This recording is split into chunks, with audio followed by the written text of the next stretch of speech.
Hey everyone, today we're going to be going over the Cobweb Buttons Sempervivum. Sempervivum are also called hens and chicks, and you can see that right here.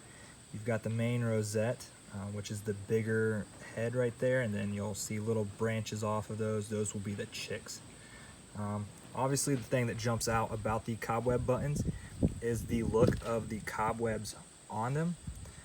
The first time I actually saw these out in our greenhouse, I thought there was an actual spider on these because of how intricate this design of the web is.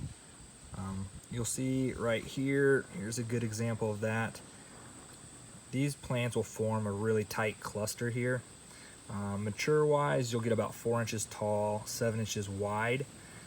So they're not very big, but as you can see, they've got some tight clusters.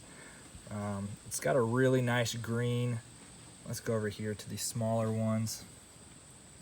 It's got a pretty nice green color to it, which is offset by that white web color for the most part.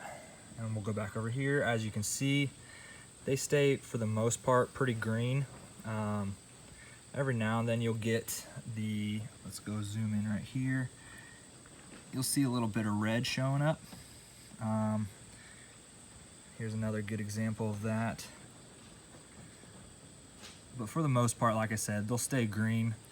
They'll grow 4 to 7 inches tall, and they are a very nice succulent, just to add a little bit of texture and difference to wherever you're planting them, inside or outside. So there you have it. If you're watching on YouTube, the link below will take you directly to the Cobweb Buttons page on our website. If you're watching on Instagram, head on over to our YouTube page and subscribe. We're going to be posting more videos like this every now and then. Thanks.